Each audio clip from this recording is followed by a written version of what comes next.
Tuhan bersamamu. Dan bersama rohmu. Inilah Injil suci menurut Lukas. Dimuliakanlah Tuhan.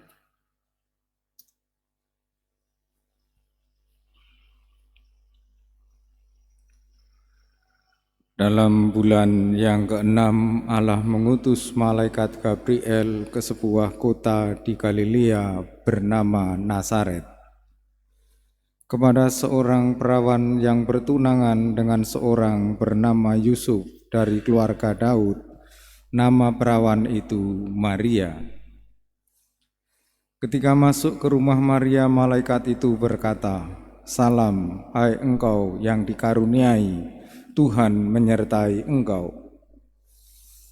Maria terkejut mendengarkan perkataan itu, lalu bertanya di dalam hatinya, apa arti salam itu? Kata malaikat itu kepadanya, "Jangan takut, hai Maria, sebab engkau beroleh kasih karunia di hadapan Allah. Sesungguhnya engkau akan mengandung dan akan melahirkan seorang anak laki-laki, dan hendaklah engkau menamai dia Yesus.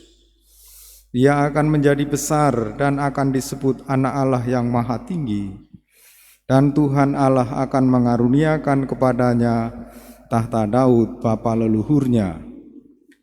Ia akan menjadi raja atas kaum keturunan Yakub sampai selama-lamanya, dan kerajaannya tidak akan berkesudahan."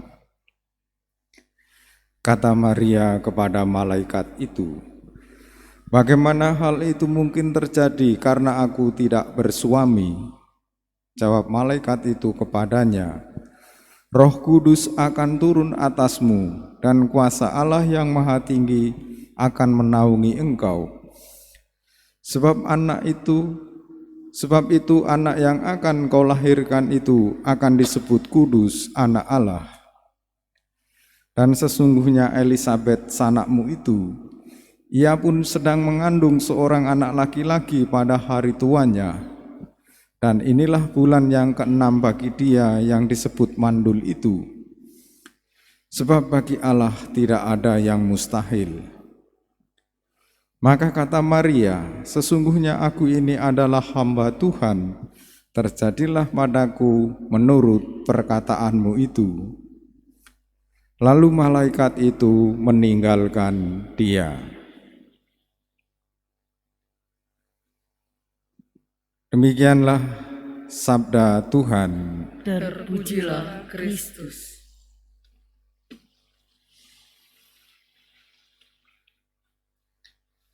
Umat Allah yang terkasih, hari ini gereja memperingati Bunda Maria Ratu Rosario.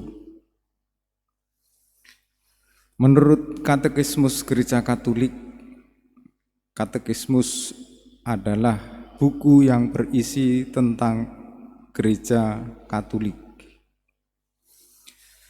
Rosario digambarkan sebagai seluruh Injil. Rosario adalah gambaran seluruh Injil.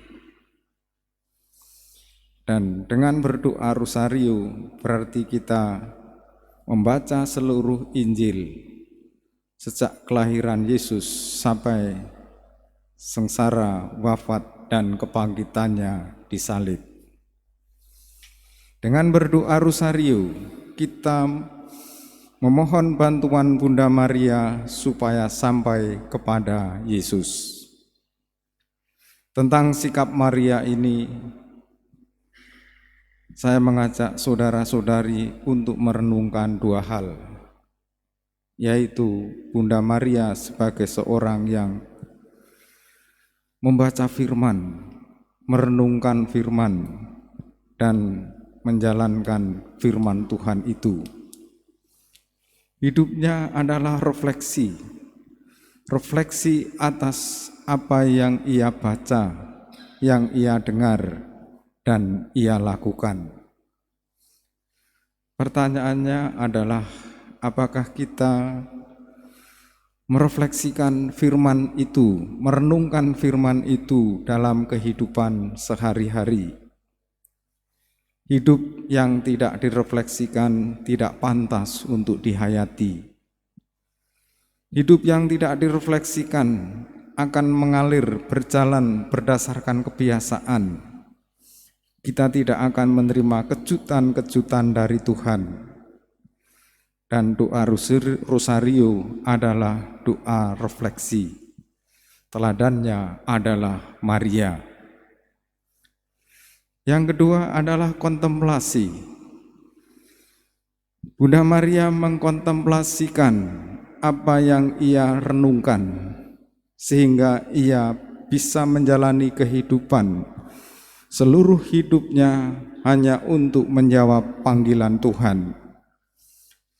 Sehingga dalam menjalani panggilan hidupnya, ia menghayati spiritualitas sebagai seorang hamba. Sesungguhnya aku ini adalah hamba Tuhan, terjadilah padaku menurut perkataanmu. Dengan refleksi, dengan kontemplasi, dan Roh Kudus dicurahkan dalam dirinya, membuat Bunda Maria sanggup menjawab panggilan Tuhan. Dalam diri kita ada Roh Kudus yang bekerja, sehingga kita dimampukan untuk seperti Bunda Maria. Kalau dalam bahasa psikologi, kita ini punya potensi yang besar, seperti gunung yang aktif. Tetapi potensi itu kadangkala kita gunakan untuk hal yang buruk, untuk hal yang jahat. Ketika kita marah, suara kita kuat. Ketika kita marah, tenaga kita keluar dengan dahsyat. Tetapi potensi itu potensi yang merusak. Mari kita menggunakan potensi kita untuk kebaikan. Dan potensi untuk kebaikan itu, kalau disertai iman yang mendalam, akan keluar dalam bentuk kebaikan hidup. Bunda Maria dianugerahi Roh Kudus, diberi karunia, sehingga hatinya tabah dan baunya kuat untuk menanggung menjalankan kehendak Allah dalam dirinya. Kita pun sesungguhnya juga dianugerahi Roh Kudus, sehingga hati kita kuat, bahu kita kuat untuk menanggung menjalani panggilan sebagai hamba Tuhan. Asal kita terbuka kepada Roh Kudus, merefleksikan firman dan berkontemplasi atas firman. Teladannya adalah Bunda Maria, dan kita wujudkan salah satunya dalam doa rosario.